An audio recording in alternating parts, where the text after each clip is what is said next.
C'est pas facile pour un jeune écrivain, dès le début de sa carrière, de saisir un univers, de trouver un ton, de trouver quelque chose.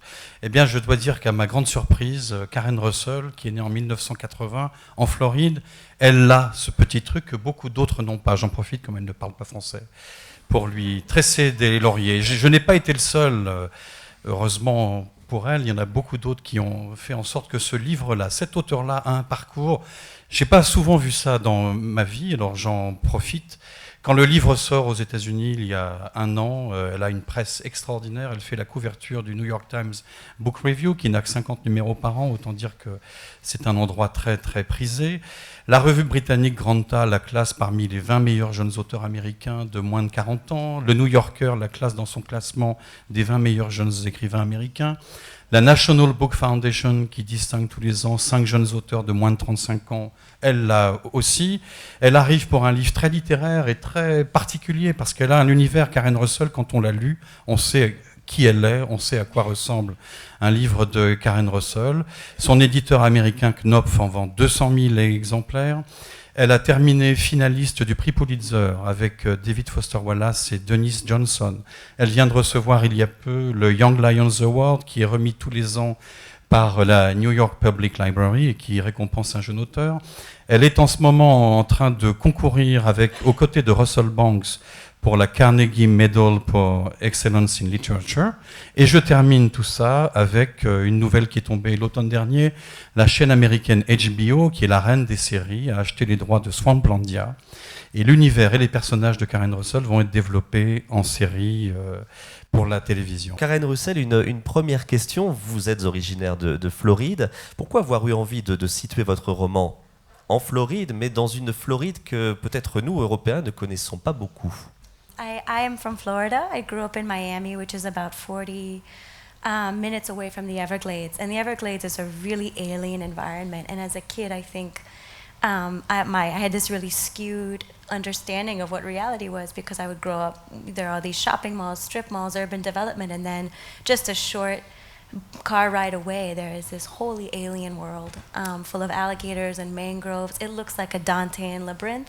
En fait, je suis né en Floride, donc c'est un univers que je connais bien, parce que même si j'ai grandi en ville, eh bien les Everglades, c'est à 40 minutes de Miami, et je dirais que toute ma vie, j'ai pour ainsi dire vu cette dichotomie entre d'un côté l'Amérique urbaine, ses centres commerciaux, son bitume, son mode de vie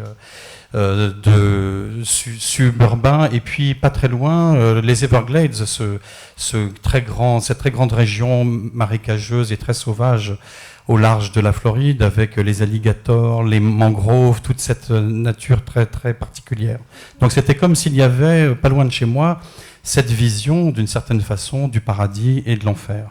Swamplandia est donc ce parc d'attractions et qui fonctionne plutôt bien économiquement, mais il y a un autre parc d'attractions qui va s'ouvrir à quelques kilomètres de là, et du coup la famille Big Tree va être obligée de se remettre en question, parce que le parc Swamplandia va chuter inexorablement. Et là encore, une fois de plus, la famille va exploser, la mère de famille va mourir, c'est-à-dire celle qui faisait vivre le parc en quelque sorte, puisqu'elle était l'attraction numéro 1 en domptant les alligators. Et le père, chef, ne va peut-être pas répondre à ce que l'on attendait de lui. Est-ce que finalement le personnage de chef est le personnage le plus fragile de cette famille? Chef sounds so much more, like a gourmand or something, and this is sort of a redneck who dresses up like an Indian chief in a really misguided attempt to give his children a fiction, a beautiful fiction. And I think he is, even compared to the children who eventually wise up, perhaps the most fragile character. He's a widower, and his whole story has fallen apart. The myth of their family has fallen apart, and yet he's clinging to this sort of, America's full of self-mythologizers. And I think the beautiful part about this father, which is the same of any father, is that he wants to give his kids a myth and a tradition. Enfin, en fait, vous l'appelez en français chef, ça donne une connotation un peu gourmande du coup à son nom. Pour moi, ça n'est qu'un plouc finalement, qui essaie d'offrir à ses enfants et à sa famille une fiction, une histoire, une mythologie.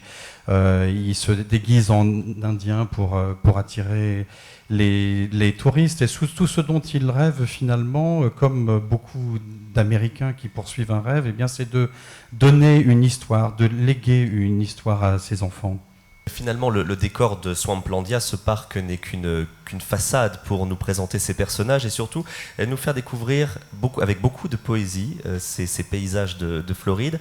Et il y a ces trois enfants, les trois enfants d'Hilda et de Big Tree. Alors il y a Ava aussi et Kiwi. Aussi, elle est un petit peu spéciale parce qu'elle parle avec les esprits. Elle est très lunaire. Il y a Kiwi qui, lui, va un petit peu trahir la famille en allant travailler dans le parc d'attractions concurrent. Et finalement, tout va reposer sur les épaules d'Ava. Ava qui va essayer de soutenir la famille.